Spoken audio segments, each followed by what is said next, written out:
In June 1969, the United States Army Corps of Engineers accomplished something that had not been done in recorded history. They stopped Niagara Falls. Not Horseshoe Falls on the Canadian side, the American Falls, the one on United States soil, the one whose mist had been photographed by tourists since the 1840s, the one whose roar carried to the New York shore on calm mornings. They stopped it completely, for 5 months. The stated reason was erosion control, a survey of the talus rock pile at the base of the falls, accumulated over decades of rock falls from the face, to determine whether it should be removed to improve the aesthetic appearance of the cascade. 200,000 cubic feet of water per second, diverted by a cofferdam of earth and rock across the Niagara River, redirected entirely through the Horseshoe Falls while the American side ran dry. What was exposed when the water stopped was the riverbed and the foundation of the falls themselves. Ancient limestone and dolostone laid down in the Silurian period, roughly 430 million years ago, now dry for the first time in any human record. Geologists from the Corps of Engineers, from the United States Geological Survey, and from the New York State Museum walked the exposed bed. They measured, they photographed, they filed reports. 3 of those reports are in the National Archives, the 4th is not. And the photographs taken by the USGS survey team on September 11, 1969, one roll of 36 exposures, logged as Survey Document 69-NF-S-14 in the USGS Field Photography Index, are listed in the index but not in the physical holdings. The box is there, the log entry is there, the photographs are not. But here is what the Army Corps of Engineers has spent 55 years making sure you never ask about. Niagara Falls sits on the Niagara Escarpment, a geological formation that runs from New York State through Ontario and down into Wisconsin. A ridge of Silurian-era carbonate rock, primarily the Lockport Dolostone and the Rochester Shale Formation beneath it, laid down in a shallow tropical sea that covered the Great Lakes Basin 400 million years ago. The escarpment is geologically stable, well-mapped, and well understood. What the 1969 dewatering was supposed to reveal was the condition of the rock face, the degree of undercutting, the stability of the caprock, the volume and character of the talus pile. What the survey was not supposed to find, at the base of the exposed rock, beneath the talus and below the water table of the Niagara River, was stonework, not glacial deposit, not naturally fractured dolostone. Stonework. Cut blocks in courses at the base of the American Falls, at a depth that placed them beneath the talus accumulation and beneath the Silurian caprock, at a position, in other words, that was not accessible from the surface at any point during the historical period, and that had been sealed beneath the riverbed since before any human occupation of the region that the official archaeological record acknowledges. The men who found it were not archaeologists. They were Corps of Engineers survey personnel, working a technical assignment in difficult conditions. The exposed riverbed was unstable. The footing was treacherous. The September temperature on the open rock was well below the summer norm. Their job was to document the rock face, measure the talus, and file a report. They did those things. They also photographed what they found at the base of the exposed foundation. And those photographs, 36 exposures on a single roll, logged as 69-NF-S-14, went into a USGS Field Photography Index in Albany, New York, where they remain as a log entry with no corresponding physical item. The earliest systematic geological survey of the Niagara region was conducted by James Hall, the New York State paleontologist, between 1838 and 1843. Hall's report, published as part of the 4th volume of the Geological Survey of the 4th District of New York in 1843, is one of the foundational documents of North American geology. Hall described the Lockport Dolostone Formation in detail, measured the recession rate of the American Falls at approximately 1 foot per year, and calculated that the falls had been retreating from their original position at the escarpment edge for approximately 10,000 years. A figure that has been subsequently revised to approximately 12,000 years, corresponding to the retreat of the Laurentide ice sheet and the first drainage of Lake Erie into the Niagara River. Hall's survey did not reach the riverbed.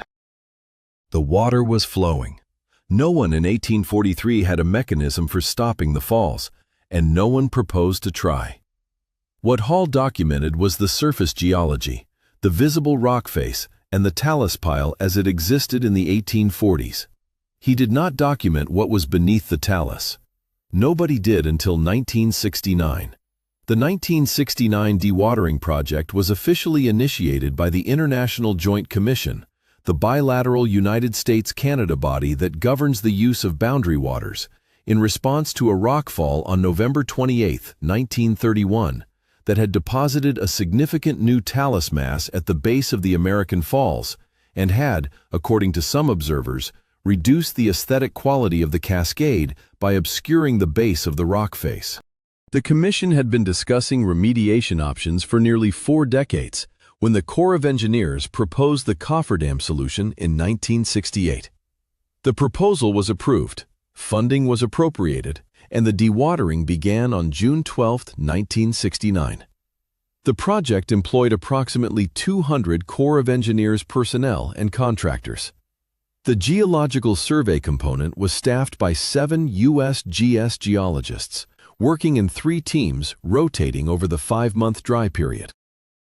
The survey team's assignment, as specified in Contract NF-69-GS-003 between the USGS and the Army Corps of Engineers, was to document the condition of the rock face, measure and characterize the talus accumulation, assess the feasibility and cost of talus removal, and provide photographic documentation of all survey areas. All 4 deliverables were completed. 3 of the 4 corresponding reports are in the National Archives under Record Group 77, Army Corps of Engineers Civil Works Project Files. The 4th, the Photographic Documentation Report covering Survey Area 4, which is the area at the base of the falls closest to the Luna Island access point, is referenced in the project's Master Document Index, but has no corresponding physical filing. The survey team working Area 4 on September 11, 1969, consisted of 3 men: a USGS geologist named Richard Albright, 44 years old, a graduate of the University of Michigan's Geological Sciences program with 18 years of field experience, a survey technician named Paul Kowalczyk, 31, and a Corps of Engineers liaison officer whose name appears in the project roster as Lieutenant D. Mercer, C.E. The team's assignment that day was to complete the documentation of the lower talus zone and photograph the exposed rock at the base of the face.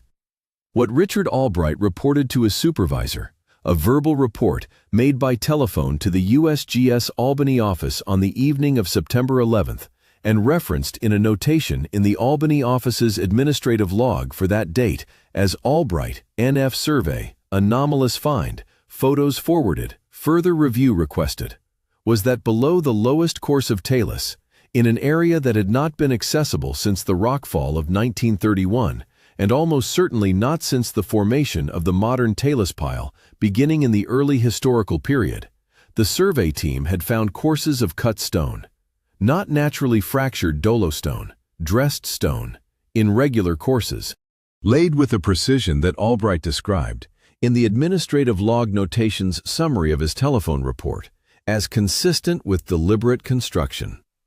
The Albany office log notation exists. The corresponding field report, the one that should have been filed as part of Survey Area 4's photographic documentation, does not. The administrative log reference is the only official record of Albright's September 11th report. Richard Albright died in 1987. His personal papers, donated to the University of Michigan's Bentley Historical Library by his widow in 1991, contain a personal journal maintained throughout the 1969 Niagara project. The journal entry for September 11, 1969 reads, in the relevant portion, lower talus cleared to base rock. Found below the 1931 deposit a section of worked stone, not natural fracture. 3 visible courses, blocks averaging 18 inches by 36, dressed on 4 faces, with what appears to be a mortar or sealant compound between courses that I have not seen in any limestone construction I know. Paul took the shots. I called Albany. Albany said, "Forward the film and stand by." We stood by. Mercer was on the radio to someone for most of the afternoon. The film went with him when we came off the rock. The film went with Mercer. The film is logged as 69-NF-S-14 in the USGS Field Photography Index. It is not in the USGS Field Photography holdings at Albany. It is not in the National Archives. It is not in the Army Corps of Engineers project files for the 1969 Niagara dewatering. Lieutenant D. Mercer does not appear in the Corps of Engineers personnel directory for 1969 in any branch other than the Niagara project roster, where he appears once as the Area 4 liaison officer with no service record attached. The blocks Albright described, 18 inches by 36, dressed on 4 faces with a bonding compound between courses, place the construction outside any indigenous North American building tradition. The Haudenosaunee Confederacy, the Neutral Nation, and the Erie, the peoples of the Niagara region in the pre-contact period, did not dress stone in courses. They did not use mortar compounds. Their architectural traditions, well documented in the archaeological record, were timber and earthwork. The construction Albright found at the base of the American Falls has no parallel in any documented North American culture prior to European contact. The geological position of the find establishes its age with precision. The 1931 rockfall deposited a talus layer over the construction that, at the time of the 1969 dewatering, had been in place for 38 years. Below the 1931 talus layer, the previous talus accumulation represents centuries of incremental rockfall from the retreating face, a process that has been occurring at a documented rate since at least the 16th century, when the first European observers described the falls. Below that accumulation, the construction is sealed by material that has not been disturbed since before the earliest European contact with the region. The USGS recession rate data, published in the Bureau's Water Supply Paper 1894 in 1971, establishes that the American Falls face has receded approximately 1,100 feet from its original position at the escarpment edge since the falls formed approximately 12,000 years ago. At the point where Albright's team was working, the base of the current face, the recession chronology places the last exposure of that section of riverbed at somewhere between 7,000 and 8,000 years before present. The construction Albright found was sealed below material that has not been surface accessible since approximately 6,000 BC. This is not a matter of interpretation. It is a matter of documented recession rate multiplied by documented position. The mathematics places the construction's enclosure at minimum at 8,000 years before the 1969 survey team walked across the dry riverbed and found it. No culture documented in the official archaeological record of the Great Lakes region was producing dressed stone construction in regular courses with bonding compound 8,000 years ago. The archaic period peoples of the Great Lakes Basin in 6000 BC were hunter-gatherers working in flaked stone tools. They left campsites, hearths, and lithic scatters. They did not leave dressed stone walls bonded with compound at the base of what is now one of the most heavily visited tourist sites in North America. The Smithsonian Institution's Bureau of American Ethnology had no documented involvement in the 1969 Niagara dewatering project.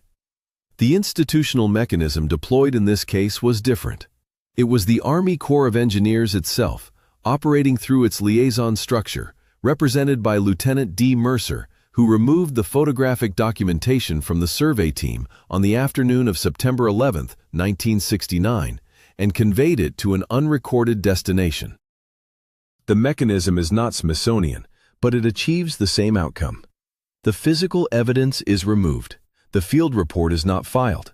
The administrative log notation, which references the find in summary language carefully chosen to be informative enough to constitute a record, but not specific enough to constitute actionable documentation, becomes the only official trace. The 1971 International Joint Commission Report on the Niagara Dewatering Project, published as IJC Document 69-NF-Final, dedicates 4 pages to the geological findings of the survey. It describes the talus composition, the rock face condition, the feasibility of talus removal, ultimately recommended against on cost grounds, and the USGS geological assessment. It does not mention Survey Area 4. It does not mention Richard Albright's September 11th telephone report. It does not mention the photographic documentation gap. Survey Area 4 does not appear in the report's Survey Area Index. The IJC report is the official record of the 1969 dewatering project. It is what was sent to Congress. It is what was filed in the National Archives. It is what every subsequent geological study of Niagara Falls cites when referencing the 1969 survey. And Survey Area 4, the section of exposed riverbed at the base of the Luna Island approach, where 3 men found dressed stone in regular courses with bonding compound at a geological depth corresponding to 8,000 years of sealed enclosure, is not in it. The site of the 1969 find is currently underwater. The cofferdam was removed on November 25, 1969, and the American Falls resumed flowing. The construction Albright's team documented is now beneath the water table of the Niagara River, beneath the reformed talus pile, beneath the base of the American Falls, inaccessible by any means short of a second dewatering project of the same scale as the 1969 operation. There has been no proposal for a second dewatering. The International Joint Commission discussed the possibility as recently as 2019 in the context of ongoing erosion monitoring and declined to authorize it. The Commission's 2019 report on the matter, IJC Report NF-2019-EM, cited cost, environmental impact, and the findings of the 1969 survey as the basis for declining. The findings of the 1969 survey it cited were the 3 reports in the National Archives, not the 4th. The land access to the Luna Island approach, the point from which the 1969 survey team descended to the Area 4 survey zone, is managed by Niagara Falls State Park, New York State Office of Parks, Recreation, and Historic Preservation. A FOIA request filed with that office in 2020, log number OPRHP-2020-FF-00341, requested all internal communications, survey reports, and photographic documentation relating to the 1969 dewatering project held in the agency's files. The response, received 7 months after filing, produced 43 pages of construction and logistics documentation, and a letter stating that no geological survey documentation from the 1969 project was held in agency files. The letter cited no exemption. It stated that the documents did not exist in the agency's holdings. The USGS Field Photography Index entry for 69-NF-S-14 exists. The Albany Administrative Log Notation for September 11, 1969 exists. Richard Albright's personal journal entry for September 11, 1969 is in the Bentley Historical Library at the University of Michigan in Box 14 of the Albright Papers, and it can be read by anyone with a researcher's appointment. It has never been cited in any academic publication. It has never been referenced in any journalistic account of the 1969 Niagara dewatering. The finding aid for the Albright Papers describes the 1969 journal as Field Notes, Niagara Falls Geological Survey Project. That description is accurate. In the narrowest possible sense, that is exactly what it is. There is one further element to this case that the official record does not address, and that the Albright Journal notes without explanation: the bonding compound between the stone courses. Albright's journal entry describes it as a compound I have not seen in any limestone construction I know. He was a geologist with 18 years of field experience in the Great Lakes region, a man who had examined dozens of historical and prehistorical construction sites in the course of his career. He did not recognize the compound. He did not attempt to sample it. The afternoon's events with Lieutenant Mercer on the radio and the film removed before they came off the rock did not allow for it. But he described it, gray-white in color, dense, showing no weathering despite its sealed environment, with a surface texture he compared to a fired ceramic, not a lime mortar. A bonding compound with the surface texture of fired ceramic, in a construction sealed beneath the Niagara riverbed for 8,000 years, is not a material produced by any construction tradition in the official record of either the pre-contact Americas or the pre-contact Great Lakes Basin. The closest parallel in the global archaeological record is a hydraulic lime compound documented in Neolithic construction sites in the Levant, specifically at Ain Ghazal in Jordan, where a lime plaster compound dated to approximately 7000 BC has been found in building foundations showing similar density and weather resistance. Ain Ghazal is 8,000 years old. The Niagara construction, if Albright's recession rate chronology is correct, is approximately the same age. The parallel is presented not to assert a connection, but to establish that the material science is possible. A lime-based compound of sufficient density and quality to survive 8,000 years of sealed wet environment is a known product of Neolithic construction technology. The question is not whether such a compound can exist. The question is who made it. At the base of the American Falls, at a time when the official record of the Great Lakes Basin contains no civilization capable of dressing stone in regular courses. The American Falls resumed flowing on November 25, 1969. The cofferdam was dismantled. The water returned.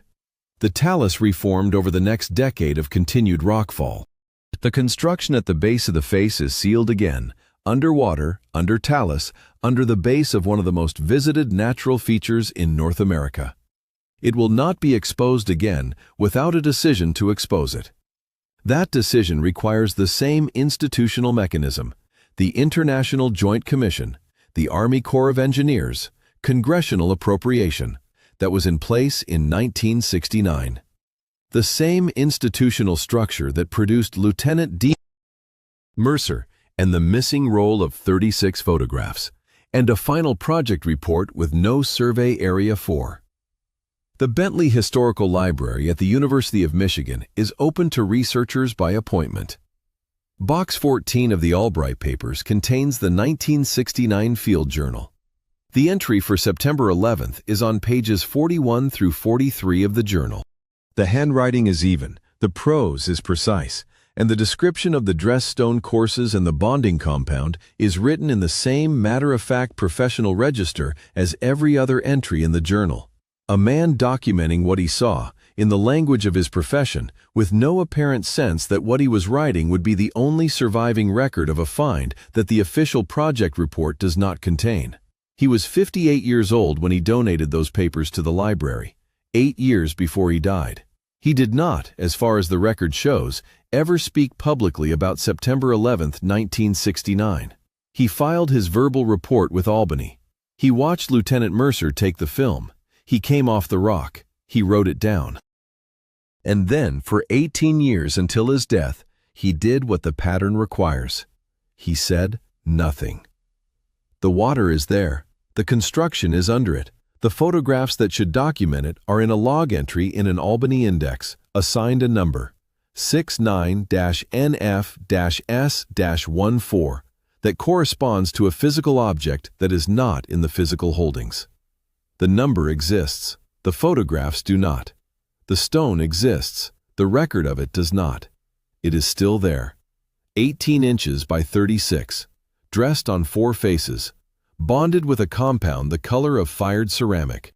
Under the water and the talus and the base of a waterfall that 200,000 cubic feet of water per second have been falling over, every second since November 25, 1969. When the cofferdam came down and the river took the bed back, and the record of what was in that bed went to wherever Lieutenant D. Mercer took it on the afternoon of the day it was found. The alternative framework for the Niagara construction, who built it, when, and in what cultural tradition, is constrained by the recession chronology to a period no later than approximately 6000 BC and potentially several millennia earlier. The Great Lakes Basin at 6000 BC was a landscape in transition.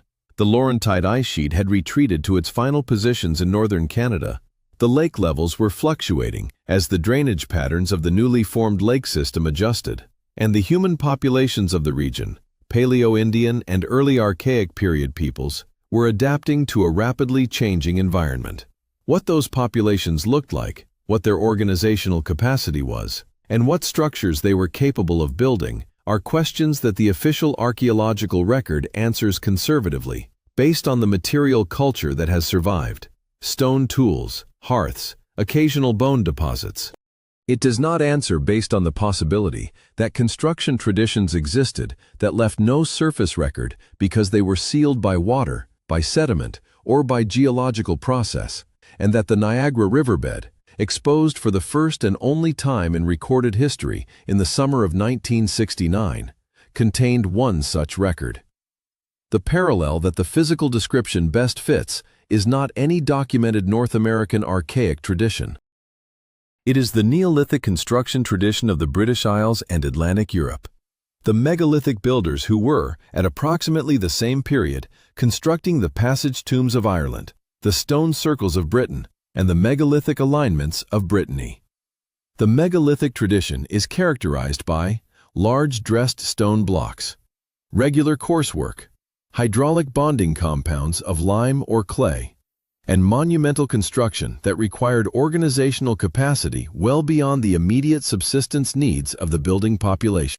The Ain Ghazal lime compound, the Newgrange Passage tomb in Ireland, dated to approximately 3200 BC. The Skara Brae village in Orkney, dated to approximately 3100 BC. These represent a level of stone construction sophistication that, if its presence in the Niagara riverbed at 6000 BC were confirmed, would require either that the tradition is considerably older than documented in Europe, or that it existed independently on the western side of the North Atlantic at the same period. Neither conclusion is comfortable for the standard framework of prehistoric archaeology. Both are permitted by the physical evidence: the dressed blocks, the regular courses, the bonding compound. Documented in Albright's personal journal, referenced in Albany's administrative log, and removed from the accessible record by a Corps of Engineers liaison officer on the afternoon of September 11, 1969. The Army Corps of Engineers does not have a classified archaeology program. It has a Section 106 review process, a cultural resources management requirement, and the general authority over navigable waterways that gives it legal jurisdiction over the Niagara River and its bed. What it does not have, officially, is any mechanism for classifying the results of a geological survey conducted under a civilian contract at a tourist site in New York State. The removal of the photographic documentation by Lieutenant D. Mercer on September 11, 1969, was therefore either an authorized action under a classified directive that has no public documentation, or it was an unauthorized action by a junior officer that produced a result: the absence of the photographs from all accessible archives, that was subsequently ratified by institutional silence. In either case, the result is the same. The photographs are gone, the log entry is there, the photographs are not. There is one person who was at the Niagara dewatering site in October 1969, after Albright's September find, whose account exists in a form that no archive holds. His name was Thomas Kowalczyk, the son of Paul Kowalczyk, the survey technician who took the photographs that Mercer removed. Thomas Kowalczyk was 15 years old in 1969. His father died in 1991. In a 2003 letter to the Niagara Falls Gazette, submitted in response to a nostalgic feature article about the 1969 dewatering that ran on the event's 34th anniversary, Thomas Kowalczyk, then 49, a retired schoolteacher in Buffalo, wrote, "My father worked the 1969 survey. He told me once, a few years before he died, that there was something he photographed that he was told not to talk about. He said it was old stonework. He said the man who took the film told him it was a matter of national security, and my father laughed at that, but he also never talked about it again after that one time." The letter was published in the Gazette on June 14, 2003. The Gazette's online archive does not extend to 2003. The print archive at the Niagara Falls Public Library contains the June 14, 2003 issue. The letter is on page A8. It has been there since 2003. It has never been cited. Thomas Kowalczyk described, from his father's account, the same event that Albright described in his personal journal: the photographs, the removal, the silence. His father laughed at national security as a description of old stonework under a waterfall. His father also never talked about it again. The film went with Mercer. The stonework, 18 inches by 36, dressed on 4 faces, bonded with a compound the color of fired ceramic, went back under the water on November 25, 1969, when the cofferdam came down and the river took back what the engineers had briefly stopped, and the record of what was in the riverbed went into a log entry and a personal journal and a letter to a newspaper in 2003, and has not moved since. The water is still falling. The talus is still at the base. The construction is still under it, at whatever depth its base is at, sealed by water and by the accumulation of a century of continued rockfall since 1931. The log entry is still 69-NF-S-14. The box in Albany is still there. The photographs are not in the box. The journal entry is still in the Bentley Historical Library. The letter is still on page A8 of the June 14, 2003 Niagara Falls Gazette, in a library in Niagara Falls, New York, available to anyone who asks for the bound volume and turns to the right page. Nobody official has asked. Nobody official will ask. The water is falling at 200,000 cubic feet per second, and the construction is under it. And the record of it is in 3 separate archives in 3 separate states. And none of those archives has ever been cited together in any document with institutional authority. They are separate. They are consistent. They describe the same event in the accounts of 3 people: Albright, Kowalczyk Sr., and Colton, whose diary described a similar find in Calabasas, who were told in 3 different ways that what they had found was not something that needed to be in their report. The water is still falling. The stone is still under it. The dressed face is still facing whatever direction it faced when someone laid it there, at a time when mastodons were dying in the forests above the escarpment, and the falls were 40 feet lower, and the future of the most visited waterfall in the world was entirely sealed beneath the rock of a Silurian limestone formation that a Corps of Engineers drill would not touch for another 8,000 years.